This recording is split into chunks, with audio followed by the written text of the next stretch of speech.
Hello everyone, কি অবস্থা সবার? আসসালামু আলাইকুম। ইসমি আর যারা এখন অ্যানাদার মাই নিউ ব্লগ। তো অনেকদিন পরে ব্লগে আসলাম, তেমন একটা ভিডিও করা হইতেছে না। বাট আমি বাসা থেকে বাইরে ঠিক ব্লগে হচ্ছে, কিন্তু ব্লগ করতে মন চাইতে আমার মনটা ভালো না। আর এই গরমে ব্লগ করার মতন কোনো অবস্থায় থাকি না। দেখেন আজকে আসছিলাম, গায়ে মাখি অবস্থা হয়েছে, টি শার্ট ভিজে একবারে খুব না জ্বালা অবস্থা আর কি। তো আজকে আসছিলাম আমি আমার এলাকার ভিতরে ঘোরার জন্য। সাথে আমার ছোটো ভাই নিয়ে আইসি, আমার ক্যামেরার পিছনে আছে সুলতান, আমার ছোটো ভাই পারভেজ। তো এদেরকে নিয়ে আসছিলাম যে একটু ঘুরে ঘুরে দেখাই অবস্থাটা, মানে আমাদের এলাকাটা।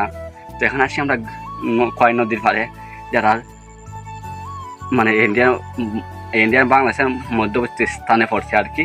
তো আপনারা আমার সাথে দেখতে দেখুন, লেটস গো।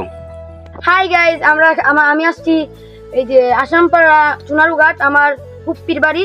সো গাইজ, আমার রায়হান ভাই আমাকে বলছেন যে আজকে আমার ইন্ডিয়ার বর্ডার পর্যন্ত আমাকে নিয়ে যাবেন।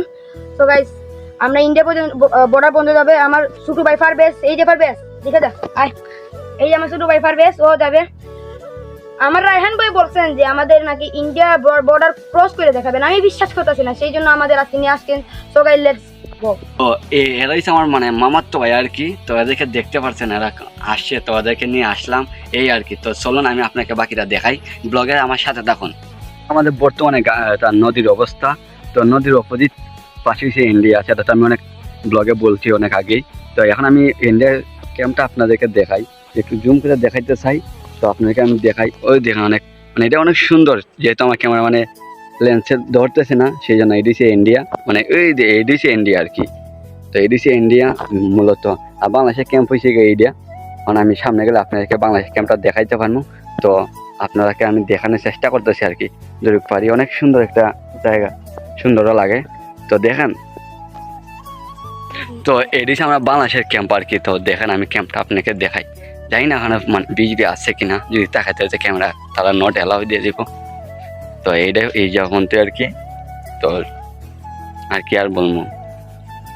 তো গাইস, এখন আমি যাই আছি, দেখেন আমার পিছনের ভিউটা দেখেন, এই পিছনের ভিউটা দেখেন কি একটা অবস্থা, অনেক সুন্দর।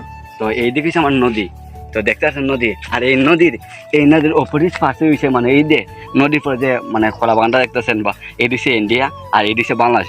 মানে যে অবস্থানে আমি খাড়া আছি, মানে যে একটা অবস্থানে আমি খাড়া আছি, এদিকে বাংলাদেশ আর এই দেশে ইন্ডিয়া। তো মধ্যস্থলে পড়ছে নদীরা। তো এদিকে খোয়াই নদী, যারা কিন্তু আমাদের মানে ইন্ডিয়া আর বাংলাদেশের ভিতরে পড়ছে। এটা কিন্তু ইন্ডিয়ার থেকে পানিগুলো আসে, আর আমাদের বাংলাদেশের পানিগুলা কি যায়, স্রোতে যায়। তো এই দুইটা আর কি। তো ওখানে অনেক পাশে ক্যাম্প আছে, আমাদের এখানে ক্যাম্প আছে। তো এখানে সবখানে মানে বর্ডার গার্ড থাকে, সেই জন্য মানে অনেক নির্দেশনা বিধি আছে। সেই জন্য আমি হয়তো আপনাকে ফুল্লা দেখাইতে পারতেছি না ক্যামেরার ভিতরে, আর অনেক জায়গায় ক্যামেরাও এলাও না। তো যারা আমার সাথে যে আমার বাইরে আছে ওদেরকে আমি দেখাইতে পারছি, কিন্তু আপনাকে দেখাইতে পারতেছি না কোনো একটা মানে সমস্যার কারণে।